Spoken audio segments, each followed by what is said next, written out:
Hello everyone, आज हम साथ में भरने वाले हैं हमारा CUET UG का एंट्रेंस एग्जाम फॉर्म। सबसे पहले आपको अपने ब्राउज़र पे CUET.nta.nic.in की वेबसाइट ओपन करनी है।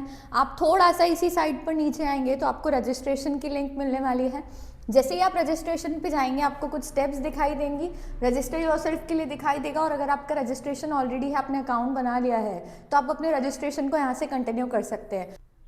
हम लोग अभी फ्रेश रजिस्ट्रेशन के लिए अप्लाई कर रहे हैं, इसीलिए हम इसी पर क्लिक करने वाले हैं। न्यू रजिस्ट्रेशन पर अब जैसे ही जाएंगे आपको कुछ इन्फॉर्मेशन बुलेटिन मिलने वाला है, आपको कुछ कंडीशंस मिलने वाली है। यहाँ पर आपकी फ़ीस स्पेसिफाइड है कि कितनी फ़ीस लगेगी। मैंने आपको पहले भी बताया था, आप इस बार मैक्सिमम 5 सब्जेक्ट्स ऑप्ट कर सकते हैं, तो अप टू 3 सब्जेक्ट की जो फ़ीस है वो 1000 रुपीज़ है और एडिशनल सब्जेक्ट की 400 है। तो अगर आप मैक्सिमम 5 करते हैं तो 1800 के अप्रॉक्स आपकी फ़ीस लगने वाली है। नो डाउट अगर आपकी कोई कैटेगरी है तो आपको उसके ऊपर डिस्काउंट मिलने वाला है, अप टू 3 सब्जेक्ट में भी और एडिशनल में भी। आप देख सकते हैं अपने अकॉर्डिंग आपको फ़ीस समझ में आ जाएगी कि आपकी क्या फ़ीस रहेगी। यहाँ पर आपको फ़ोटो का साइज़ भी मिल जाएगा, सिग्नेचर का साइज़ भी मिल जाएगा, और जो आपके सर्टिफिकेट्स हैं उनके बारे में भी आपको बात पता चल जाएगी कि क्या लगने वाला है। तो बेसिकली यहाँ पर आपको सारी चीज़ें बताई हुई है कि पासवर्ड कैसा होगा, डॉक्यूमेंट्स कैसे चाहिए, क्या फॉर्मेट में डॉक्यूमेंट्स होना चाहिए, क्या साइज़ होना चाहिए डॉक्यूमेंट्स का, सारी स्टेप बाय स्टेप चीज़ें यहाँ पर आपको दी हैं।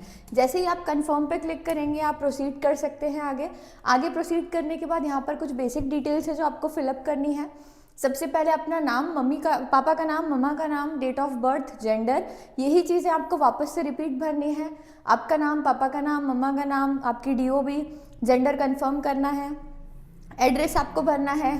एड्रेस में आपको बेसिकली आपका premises, locality, country, state, district, pin code. अब आप लोग 12th में आ चुके तो मुझे लगता है ये फॉर्म भरना आपके लिए कोई टफ नहीं है, बहुत ईजी टास्क है। आप अपने हिसाब से करेक्ट डिटेल्स ध्यान से भरिएगा, आराम से भरिएगा, कोई दिक्कत नहीं है। टाइम कंज्यूमिंग प्रोसेस अगर लगता है तो it's okay, take your time, but गलत डिटेल्स मत भरिएगा, बाद में फॉर्म रिजेक्ट हो जाता है काफ़ी बार।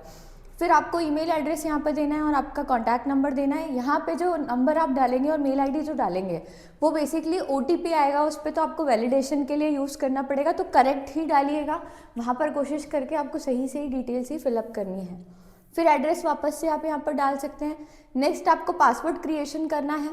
पासवर्ड वहाँ पर आपको पहले बताया था इन्फॉर्मेशन बुलेटिन में कि अपर केस होना चाहिए, लोअर केस होना चाहिए, स्पेशल कैरेक्टर होना चाहिए, तो उसके अकॉर्डिंग आप अपना पासवर्ड भी क्रिएट कर सकते हैं। एक सिक्योरिटी क्वेश्चन आप सिलेक्ट कर सकते हैं, बहुत सारे ऑप्शन है हमारे पास, जैसे आपके फर्स्ट स्कूल का नाम क्या है, या ऐसी कौन सी वेबसाइट है जो आप फ्रीक्वेंटली विजिट करते हैं। बेसिक डिटेल्स है बेसिकली सारी, ये आपको फिलअप करनी है और कैप्चा भरना है। जैसे ही आप ये फिलअप करेंगे आपको सबमिट पे क्लिक करना है और हम मूव करेंगे नेक्स्ट पे। एक सैम्पल डिटेल्स फिलअप किया है। जैसे ही आप फॉर्म को सबमिट करेंगे आपको यहाँ पर मिलेगा कि आप रिव्यू कर लीजिए इन्फॉर्मेशन को जो भी है, और आप आई एग्री पे क्लिक करके मूव फॉरवर्ड कर सकते हैं। आप देख लीजिए आपका नाम, आपका जेंडर, आपका एड्रेस, आपके पापा का नाम, आपकी मम्मी का नाम, mobile number, email ID, address, ये सब आपने एग्जैक्ट वही डाला है जो आपके आईडी से मैच करता है। जैसे ही आप आई एग्री पे क्लिक करेंगे आपको यहाँ पर OTP आ जाएगा। जैसे ही आप रजिस्ट्रेशन में जाएंगे आप देख सकते हैं, ठीक है, आपका कंफर्मेशन आ गया, एड्रेस वगैरह सारी डिटेल्स यहाँ पर आ गई। सिक्योरिटी के कारण ये चीज़ें नहीं बता रहे, ठीक है। OTP आ चुका है मेरे कॉन्टैक्ट नंबर पर, तो OTP है मेरा, वो मैं डाल देती हूँ। आपको सबमिट का ऑप्शन यहाँ पे दिखाई देगा और आपको सबमिट करना है जो भी OTP आया है। आपका रजिस्ट्रेशन प्रोसेस कंप्लीट हो चुका है। एप्लीकेशन फॉर्म आपको भरना है और फी पेमेंट भी आपका बाकी है। नेक्स्ट पे आप मूव करेंगे कंप्लीट एप्लीकेशन फॉर्म। यहाँ पर वो आपसे डिटेल्स मांगने वाला है काफ़ी सारी। आपने कॉन्टैक्ट डिटेल्स दे दिए, पर्सनल डिटेल्स, और ये सब कुछ अभी भी बाकी है। तो एक एक करके आप रजिस्टर करते जाइए जो भी आपकी डिटेल्स यहाँ पर रिक्वायर्ड है। पर्सनल डिटेल्स में आपसे वो नाम पूछ रहा है, DOB और ये सारी चीज़ें पूछ रहा है। आप बेसिक जो भी चीज़ें हैं अपने हिसाब से फिलअप करते जाइएगा, क्योंकि ये आप ही को पता है कि आपकी डिटेल्स क्या हैं और कोई आपको नहीं बताने वाला है। मेरी डिटेल्स अलग है क्योंकि ये मेरी पर्सनल डिटेल्स हैं, आपकी डिटेल्स अलग है, तो आपको अपने हिसाब से ये डिटेल्स फिलअप करनी है, ठीक है। कैटेगरी ध्यान से भरिएगा क्योंकि बाद में जाके वो सर्टिफिकेट मांगने वाला है। तो अगर आप OBC में तो आप यही भरिए, OBC का नॉन क्रीमी लेयर स्पेसिफाइड है। अगर OBC क्रीमी लेयर वाला है तो उसको जनरल ही फिलअप करना है। जैसे हम यहाँ पर भर देंगे जो भी हमारी कैटेगरी, 2 बार भरनी है कंफर्मेशन के लिए। PWD, पर्सन विद डिसेबिलिटी अगर है तो आपकी डिसेबिलिटी भी किस टाइप की है वो भी आपको फिलअप करना है। और भी बहुत सारी डिटेल्स हैं, आप एक एक करके देखते जाइए, आपको सब फिलअप करनी है। फैमिली इनकम को भी ध्यान से भरना है, क्योंकि फैमिली इनकम और EWS का रिलेशन है आपस में, तो आपको ध्यान से भरनी है जो भी आपकी फैमिली इनकम है। मैं एक रैंडम डिटेल भर रही हूँ, एक मेरी पर्सनल डिटेल्स नहीं है, मैं आपको सिर्फ एग्जाम्पल दिखाने के लिए यहाँ पर डिटेल भर रही हूँ। क्या आप माइनॉरिटी में है? माइनॉरिटी आप खुद को समझते हैं, वो वाला माइनॉरिटी नहीं चाहिए। माइनॉरिटी अप्रूव्ड आपकी कैटेगरी है क्या, वो आपको भरना है, ठीक है। डिफेंस पर्सनल में आप हैं क्या?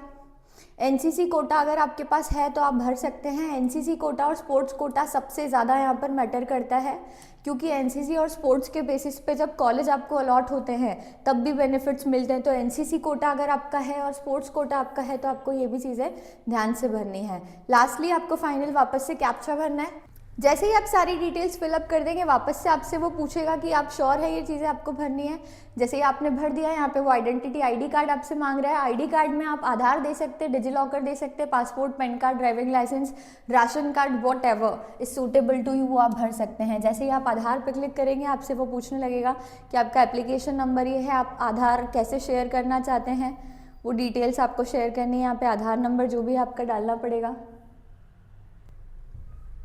जैसे ही आप अपना आधार या जो भी आपने आईडी कार्ड चूज़ किया है वो डाल देंगे, सबमिट कर देंगे। नेक्स्ट आपको बताना है आपके पास अपार आईडी है या नहीं है। अपार आईडी अगर है तो आप डिटेल्स यहाँ पे शेयर कर सकते हैं, नहीं है तो आप सिंपली नो पे क्लिक करके मूव फॉरवर्ड कर सकते हैं।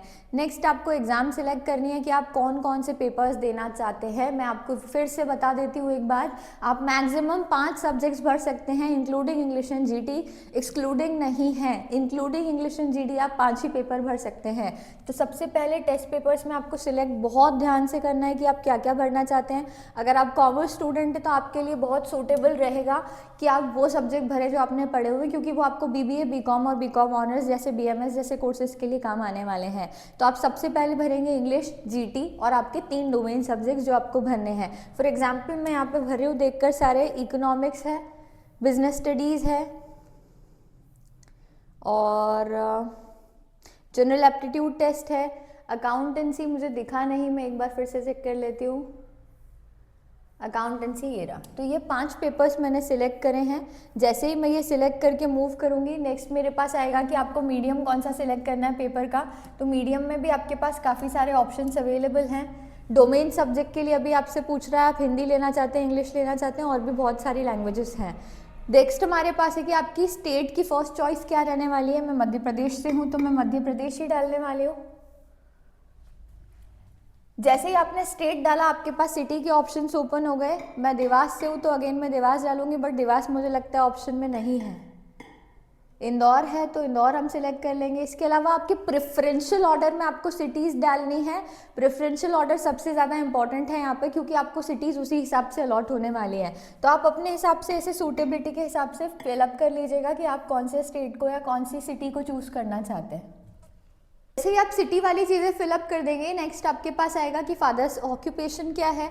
तो आपके पापा का जो भी ऑक्यूपेशन है वो आप यहाँ पे फिलअप कर देंगे। आपके पापा की जो भी क्वालिफिकेशन है वो भी आप यहाँ पर फिलअप कर देंगे। फिर नेक्स्ट आपके पास आएगा mother's qualification and mother's occupation, तो उसके हिसाब से जो भी आपका है वो आप फिलअप कर देंगे। ये आप ही जानेंगे, अगेन ये आपकी पर्सनल डिटेल्स हैं, कोई भी आपको नहीं बताने वाला है कि ये किसी और की डिटेल्स नहीं है, ये आपकी डिटेल्स है, तो आप ही को फिलअप करनी है, ठीक है। लास्टली आपके पास वापस से कैप्चा आने वाला है। कोई भी आप एक पेज को भरते फिलअप करते तो कैप्चा आपसे कंफर्मेशन के लिए पूछा जाएगा। फिर आप इसको भी सबमिट कर देंगे, आपके पास फिर से नेक्स्ट पेज खुलने वाला है। देखिए यहाँ पर आपको डॉक्यूमेंट्स अपलोड करने हैं। सबसे पहले आपसे पूछ रहा है कि 10th की डिटेल्स बताइए। 10th आप पास कर चुके हैं, क्योंकि एग्जाम आप 12th के बाद ही दे सकते हैं। जो भी आपका पासिंग ईयर है वो आपको यहाँ पर डालना है। मैं एक रैंडम डाल रही हूँ, मेरी डिटेल्स नहीं है, ठीक है। 10th और इक्विवेलेंट अगर आपने किया है तो वो भी आप डाल सकते हैं। आपने कौन से बोर्ड से किया है, स्टेट आपको बताना है। यहाँ पर आपका स्टेट जो भी है वो आप सिलेक्ट कर लीजिए, डिस्ट्रिक्ट सिलेक्ट कर लीजिए, स्कूल बोर्ड सिलेक्ट कर लीजिए, ठीक है। रिजल्ट आपका किस मोड में आया था, परसेंटेज था, सीबीएसई था या कुछ और था, जो भी आपका था वो आप सिलेक्ट कर लीजिए। टोटल मार्क्स कितने थे आपके, रिजल्ट के हिसाब से ही डिटेल्स भरिएगा, क्योंकि बाद में जाकर आपको इसकी कॉपी या टेस्ट करनी है, तो कॉपी से वो चीज़ें मैच करनी चाहिए, ठीक है। फॉर एग्जाम्पल मेरा डिटेल ये है, ये एक रैंडम डिटेल है, वंस अगेन मैं आपको बता देती हूँ। ठीक है। रोल नंबर और आपको कॉलेज डिटेल्स भी यहाँ पे फिलअप करनी है। नेक्स्ट आपको 12th की बतानी है डिटेल्स। यहाँ पर सबसे ज़्यादा बच्चों को कन्फ्यूजन है, 12th आप अपीयर कर रहे हैं तो आप यहाँ पर पास नहीं डालेंगे। अगर आप एक स्टूडेंट है, पिछली बैच के स्टूडेंट है तो आप पास डालेंगे, अदरवाइज आप अपीयरिंग पे ही सिलेक्ट करने वाले हैं। आपका ईयर 25 ही होगा क्योंकि अपीयरिंग यही है। क्वालिफाइंग एग्जाम आपकी कौन सी है, 12th और इक्विवेलेंट है। वापस से basic same details, place of school आपको बताना है, रूरल या अर्बन है। कॉलेज स्कूल जो भी महाराष्ट्र में कॉलेज सिस्टम हो जाता है 10+2 के टाइम पर, तो इसीलिए यहाँ पे कॉलेज भी ऑप्शन है। ये भी आपको बेसिक सारी डिटेल्स बतानी है और वापस से आपको कैप्चा भर के मूव फॉरवर्ड करना है। जैसे ही आप इसे सबमिट करेंगे नेक्स्ट आपके पास आ जाएगा कुछ और एडिशनल डिटेल्स कि आपका कोई ट्विन है जो ये एग्जाम में अपीयर कर रहा है, तो आपको बताना है येस या नो। जिनके ट्विन है वो येस करेंगे, जिनके नहीं है वो नो ही करने वाले हैं। फिर वापस से कैप्चा आपके पास आएगा, कैप्चा आपको ध्यान से भरना है वरना इसी में बहुत ज़्यादा टाइम वेस्ट हो जाता है। ठीक है, जैसे ही आप इसे सबमिट करेंगे नेक्स्ट सेक्शन आपके पास आ जाएगा आपका कंट्री कोड, जो भी आपकी डिटेल्स है वो सारी चीज़ें आपको फिलअप करनी है। वापस से मोबाइल नंबर वगैरह आपको देना पड़ेगा। जो नेक्स्ट पेज आपके सामने ओपन हुआ है, ये आपकी डिटेल्स नहीं मांग रहा है, आपको ध्यान से पढ़ना है। माता पिता या अभिभावक का संपर्क, emergency contact details for parents. तो यहाँ पर आप अपना कॉन्टैक्ट नंबर भरेंगे तो वो वैलिड नहीं होगा, आपको अपने पेरेंट्स का या किसी गार्जियन का नंबर देना है। ये नंबर वो नहीं होना चाहिए जो बिगिनिंग में आपने दिया था। अगर बिगिनिंग में OTP के लिए भी आपने पेरेंट्स का ही नंबर दिया था तो आप सेकेंड पेरेंट का या सेकेंड सेम आपके पास कोई हो तो वो यूज़ कर सकते हैं यहाँ पर नंबर। मेल आईडी और आपकी डिटेल्स डाल देंगे, कॉन्टैक्ट डिटेल्स, तो दोनों पे यहाँ पे OTP चला जाएगा। जो भी OTP आया है आपको सबमिट करना है। मोबाइल के लिए अलग होगा और ईमेल के लिए अलग होगा। जैसे ही आप अपनी सारी डिटेल्स, इमरजेंसी कॉन्टैक्ट नंबर्स, आपके नंबर, OTP सब कुछ वैलिडेट कर देंगे, फाइनली आपसे वो पूछ रहा है कि आपको फोटोग्राफ एंड सिग्नेचर अपलोड करना है। मैंने आपको पहले भी बताया है कि जो फोटोग्राफ्स होगा या वीडियो जो भी आपका सिग्नेचर होगा वो आपके इनिशियल्स आपको लेने हैं और उसके हिसाब से करना है। साइज़ वाइज आप पहले ही इन चीज़ों को रेडी करके रखिएगा। जो भी डॉक्यूमेंट आप अपलोड करेंगे वो यहाँ पर काउंट होगा। और लास्टली आपको फाइनल सबमिट करना है। फाइनल सबमिट में आपको पेमेंट ऑफ फीस रहेगा, इसके अलावा कुछ और नहीं है। इसके अलावा अगर किसी बच्चे को कोई और डाउट है फॉर्म फिलअप करने में या किसी और चीज़ में तो आप कमेंट बॉक्स में बता सकते हैं या मुझे DM कर सकते हैं।